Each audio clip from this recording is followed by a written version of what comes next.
AI isn't just coming for your job, it might be coming for your home.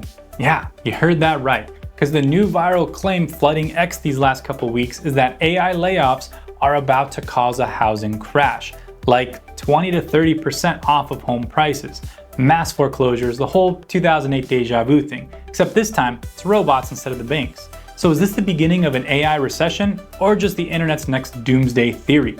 Let's unpack it, because the truth might surprise you.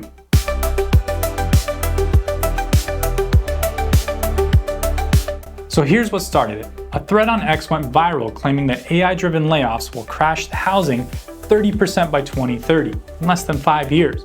Another one said AI is about to make 1 million tech workers jobless, and they're the ones who bought those $800,000 homes at 6.5%. And of course, the comments there were wild. Half the replies were sell everything, it's over. The other half said there's no crash coming, inventory's too tight, stop fear-mongering.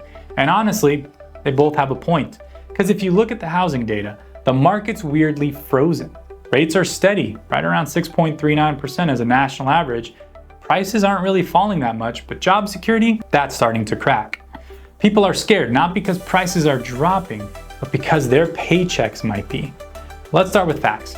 Right now, home supply is still down over 35% from pre-pandemic levels. Builders are still struggling to catch up. And even though affordability is brutal, buyers are still bidding because there just aren't enough homes. So no, AI alone isn't about to crash the housing market today.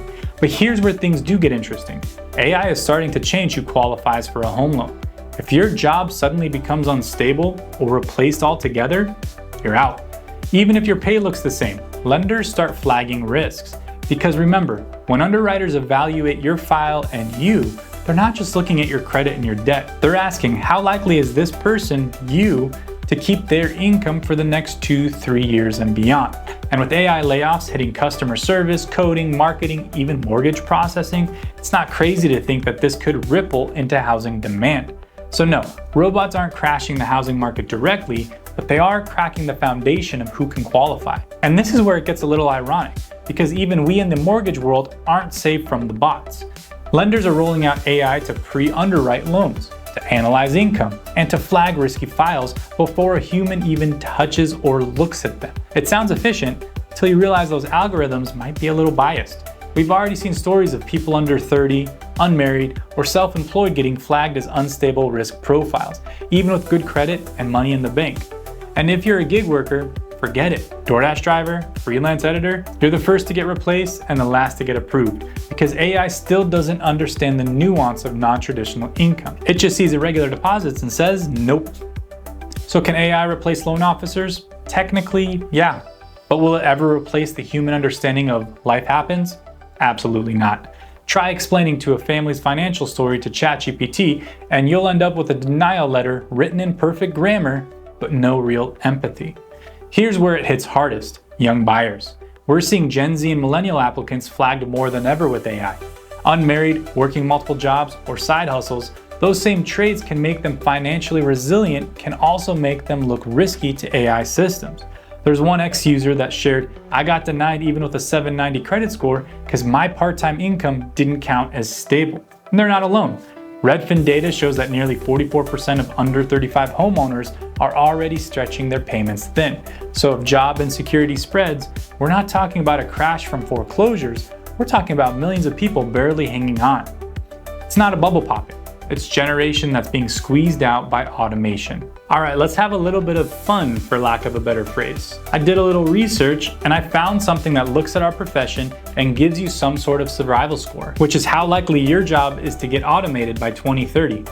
Teachers, about a 21% risk. Software engineers, 78%. Loan officers, 65%. Yeah, that's scary, and I double checked those numbers because that one hits a little bit hard for me. And realtors, about 54%, depending on how good your marketing is. But here's the twist. If your job's at high risk, your lender might treat your income that way too, because stability equals security, and in lending, security equals approval. So that being said, drop your job title in the comments and I'll reply with your AI survival score. Just maybe don't tell your boss where you heard it from. Now, before we go full doomsday, here's why the housing crash theory still doesn't hold up, at least for now. We've mentioned this before, but inventory is still too low. Builders are unable to meet demands, and institutional investors are sitting on mountains of cash waiting for a discount. Prices dip 10%, Wall Street will scoop those homes before the average buyer even sees them. And the Fed, they're not letting housing collapse again. There will be relief, forbearance, maybe even targeted aid before they let AI cause a full meltdown. So no, I don't think robots will tank housing, but they will reshape who gets to participate in it and how they participate in it. Look, here's the unfortunate truth. There's always someone trying to scare people like you out of buying homes. Rates, recessions, wars, now robots. But fear is not a strategy. If you've got stable income today, a plan for the next 5 years, and you're ready, waiting for AI to drop home prices might just mean AI takes your job before it does. So don't let a robot decide your future. Buy smart, not scared. And tell me below, do you think AI will crash the housing market? Just comment yes or no. I'm Asher Benjamin. Please subscribe if you want more honest, data-driven takes on housing, mortgages, and money. Stay smart, stay strategic, and I'll see you in the next one.